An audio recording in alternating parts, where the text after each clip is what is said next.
Good morning or good evening, good afternoon. I don't know where you're listening from. I am semi-live from Dubai. I've been spending winter here. I promised myself last year I was never gonna do a full winter in Belgium ever again because it makes me depressed. And I've just gotten back from my morning walk and I had breakfast outside, which is just a dream to be able to do that in January. And these past couple of weeks on my walks, during my workouts, during my talks with my boyfriend, I have been writing down trends, predictions, changes, mistakes people or business owners should avoid for 2025. I've been doing that because I have a lot of conversations with my clients where they tell me, I used to do this 4 years ago and now it's not working. And I can't believe that I'm putting in so much more effort and I'm getting less return. And the reason for that is that the world has changed. The internet has changed, evolved. Buying online has changed, and it's our duty as business owners to continue to innovate. I believe that the moment that you stop challenging yourself, you stop innovating, is basically the beginning of the end. So this episode, I'm going to try to keep it short, but I'm going to share 6-ish pointers with you, predictions and trends you need to know for 2025 if you want to be successful in your business and you want to be motivated to continue to innovate. So I would say, as always, let's dive in. Hello, and welcome to Fail to Win, a show where we love to make mistakes and learn from them so you can turn your passion into profits and live life on your own terms. I'm Amy van der Putten from FastForwardAmy, your host and coach, and I'll bring you a new episode with simple strategies every Tuesday. So the first thing you need to know is that in 2025, you can't do marketing like in 2020. When my business boomed, that was beginning of 2020, and it was during a pandemic, everyone was glued to their laptops. I had so much attention online. It was so easy to grab people's attention because there were far less people putting themselves out there. Bigger companies weren't spending as much money on ads on Instagram yet. Other people were still trying to figure out how their smartphone works, instead of going live and making stories. And this was even before Reels existed. I think Reels came out a little bit after that. And if you just look at the market and the trends in 2025, you simply can't expect things to work as easily as in 2020. In 2020, if you showed up, you were winning. Now it's not enough to show up anymore, or not enough to win. It's still good if you're consistent, but it's just simply not enough. And I think the question doesn't need to be, how many times a day should I be posting? No, the question needs to be, what do I need to change in my messaging in order to win this year? So if you've been feeling a little bit stuck and you've been feeling like your results have been going downhill, this might be the exact episode you need. And I'm just going to share a couple of things you can think about to change this year that are going to, help you win. And there was something else I wanted to say, but I forgot, so whatever. So the first thing I think is a really interesting statistic to know for 2025 is that this is predicted to be the year where social media is gonna win from TV in terms of user numbers. So basically, I look at it as this is the year where social media will take over television. And I think that's really good to know because a lot of people might feel like they're behind on socials, or their competitors have already done what they wanted to do, or it's too late, or whatever.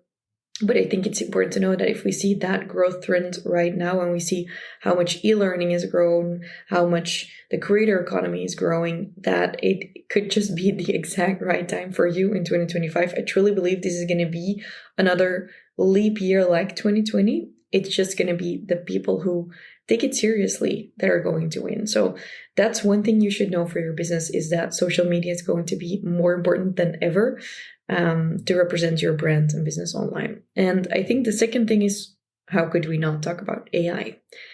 AI is changing so much. It is going so fast. Personally, I've set it as a goal to learn a lot about AI this year.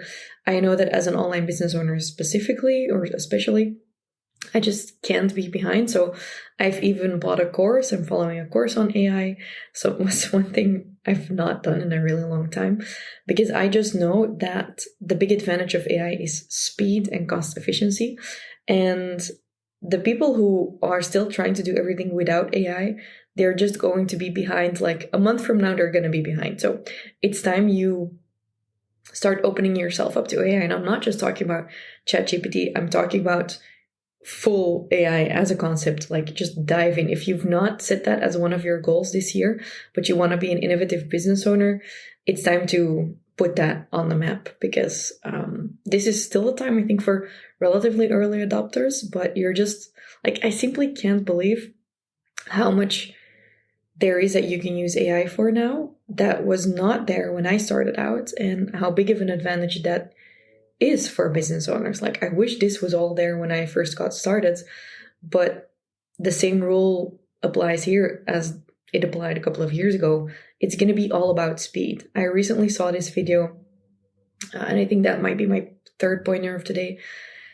I've been seeing multiple videos from TikTok, Reels, everyone, and it's like, what is the number one characteristic of really successful people or successful business owners? And it's about speed. It's about taking fast action. And well, as it's fast forward Amy, it would be weird not to talk about that. So this is going to be the year of speed, where you just want to be faster than other people, because the world is growing and innovating really, really quickly. Fourth up, and I've mentioned this before, but if you're not using ManyChat yet and you're still saying, go to the link in bio, my God, like, why? Please start using ManyChat. It's one of the biggest opportunities out there currently for your online business. People don't go to the link in bio. I mean, some people do it. Very few people do it. I see these really big names in the US. There's big names out there in general not using ManyChat yet. And it is just incredible how much opportunity you're leaving on the table. I know for some people, it's really difficult because of their customer service and things like that. I have friends who've been struggling to implement this in their business because they already have a really big business. But if you are currently growing your business online and you're not venturing into ManyChat yet, it's just simply a shame. Because if we look at normal open rates for emails, like 20% or more, like our open rates are higher, but let's assume industry average 20% or more. ManyChat has open rates of over 80%, which is just simply incredible. So if you're not gotten started with ManyChat yet, you really need to. I've even included it in my systems Bible. So if you want a trial link and a link with, I don't know, a discount or whatever, go and grab my systems Bible, where I've outlined all of my favorite systems to use to build your online business or just business in general. You can just simply go and grab it through fastforwardamy.com/systems Bible. And let me check what the DM is, because I know it works really well when I just say, oh, send me that word as a message. So if you go to FastForwardAmy and you message me, let me check. I have this really big Excel file where system. Why is my Excel file not working? Let's see, system. So I have this big ass Excel file where I have inserted all these. Let me pause this 1 second. Okay, got it. It's because my team changed all documents to be like 2025 documents. And I'm like, but where is that 2024 document? If you just DM me the word systems, I'll send you my full Bible of my 15 favorite software systems. And so one of these is ManyChat. It's created by Meta, actually, which is the parent company of like Facebook, Instagram, and all of that. And it's really easy to set up, to use. You can connect your email list to your Instagram. And this is how this works. For example, when I tell you, oh, go to FastForwardAmy, just DM me the word systems, then I'll send you the guide to your email inbox. That's all through ManyChat. And it's just mind-blowing how few people are still using. My clients are all using it. I recently did a session on it in my Silver Business Club program, and every single one of them is using it because we've been creating tutorials, all of it, and it's just simply, it's a game changer, to be honest.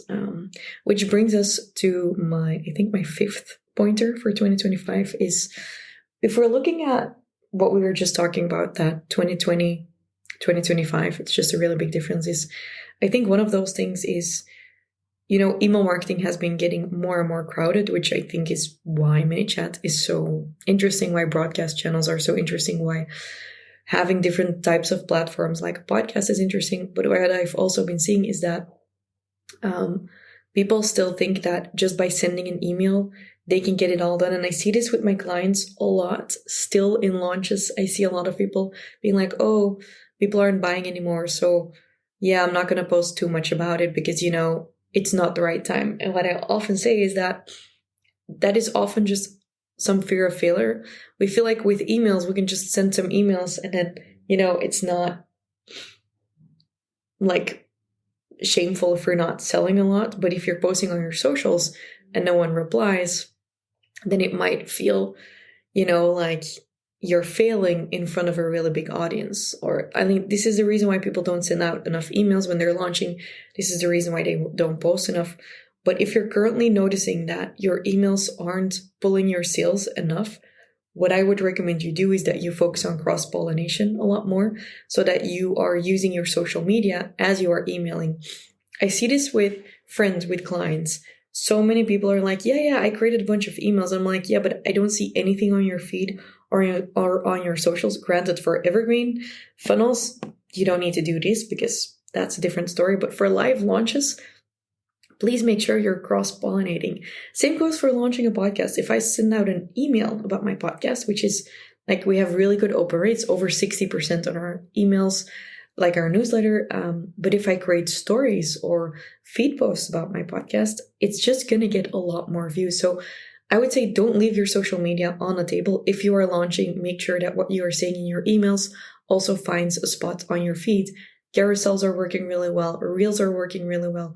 Don't think, oh, the emails aren't working. Oh, let me give up on my launch. No, try to include feed content because feed is the news story, to be honest. And it just lives a lot longer. So you should be cross-pollinating. If you notice that your launches and sales aren't working as well, make sure you hit your audience in multiple points because maybe they're just not reading their emails or they're not taking action. Maybe they're constantly doom scrolling or I don't know, but just make sure you are everywhere where your ideal customer is. If they're scrolling on a Sunday night, you need to be there on a Sunday night. That doesn't mean you need to be there physically. Like there's a lot of scheduling tools. I personally schedule most of my content through Instagram itself, but just make sure you are there when they are there. I think that's the best tip I can give you. And then tacking on to that, my 6th tip for 2025 is actually, let me take a sip of my tea. Has to do with AI actually, because there is going to be more and more AI out there and more standardized, generalized content. How to do stuff is gonna be more available to many people more easily. So many people are going to see that it is really easy to get knowledge. Knowledge is going to be generated by bots. There's going to be a lot of content about there. That's all how to.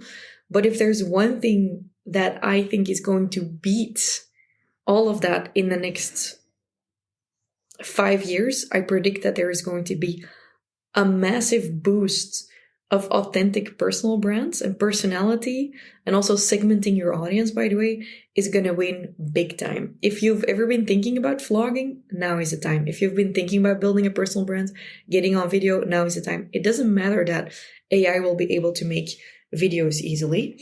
Sure, that's going to be good, but it's still going to lack some personality. So you, with all of your flaws, with your accent, with your dialect, now is the time to go all in on bringing in personality in an AI-driven online world. So if you've been on the verge of like, oh, should I do it or not?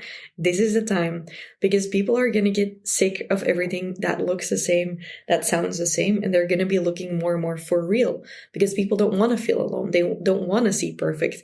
They want to feel recognized. They want to feel seen. They want to feel that it's okay to just be a human, and you are a human. So yeah, this is definitely the time to go all in on personality. And that also means in terms of what you are offering in your business. So for example, for me, I've been working online for a really long time, and now I'm including offline events in what I'm doing. And I see that that works really well and it's very accessible.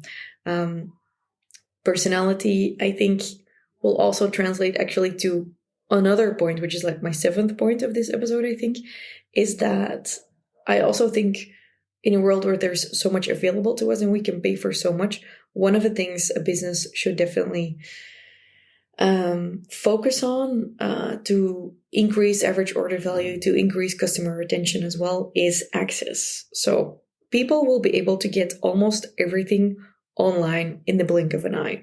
What people want is to feel special, and they want access.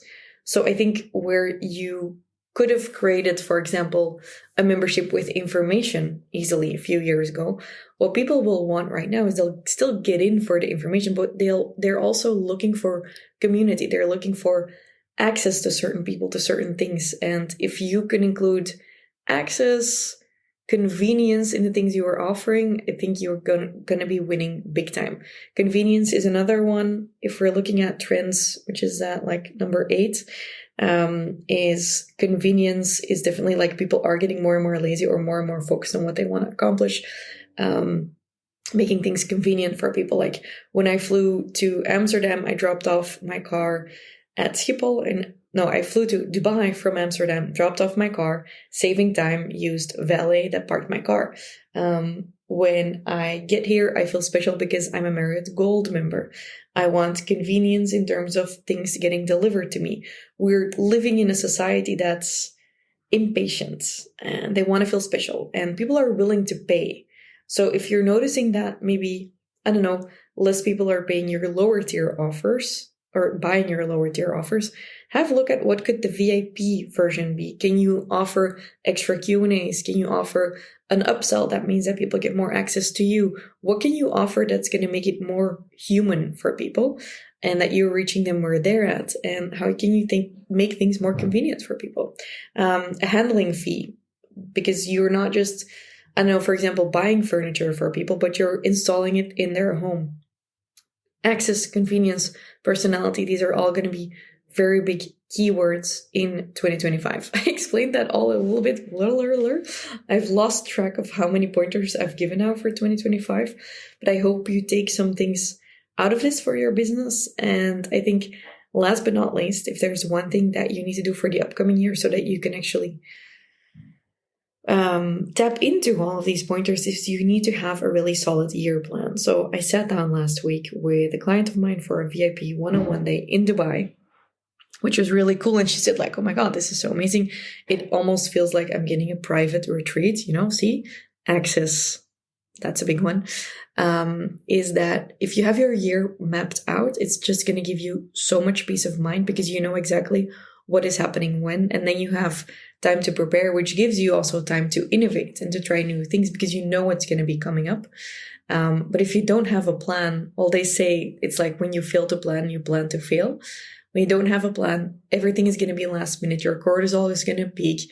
It's going to be much more difficult to take care of yourself. So you need to create a yearly plan. Now, luckily, I've created a sheet that you can download from me, including, like, I've even included a 15-minute tutorial of how to use it. And it's just a full rundown of the 52 weeks of 2025, including special and important dates, including how you can set targets in those weeks so that you can just like hit the ground running. Because I know the difficulty of January and February in the beginning of the year, for example, is that you start and you're like, oh my God, I have big goals. And then a couple of weeks pass by and you start getting more and more busy. And before you know it, you don't have a plan. You don't actually have your goals written out. And before you know it, it's December again and another year has passed. But what I told a friend of mine a few weeks ago is that when we look at years, we think we have a lot of time because we look at months. But imagine summer. Imagine you're now 30 years old and you are going to turn 90. Like, that's already old if you get to turn 90. But let's assume that means you only have 60 summers left. That's not that much. And with a solid plan, you can get up to 30% more results compared to not having a plan. So I suggest you go and download my planner. I'll include it in the link of the description of this episode, or just simply go to my Instagram and DM me the word 2025 planner, all one word. So 2025 planner, just one word. If you DM me that, I'm going to send you my 2025 planner so you can get started and just make it a really great year with your targets all mapped out.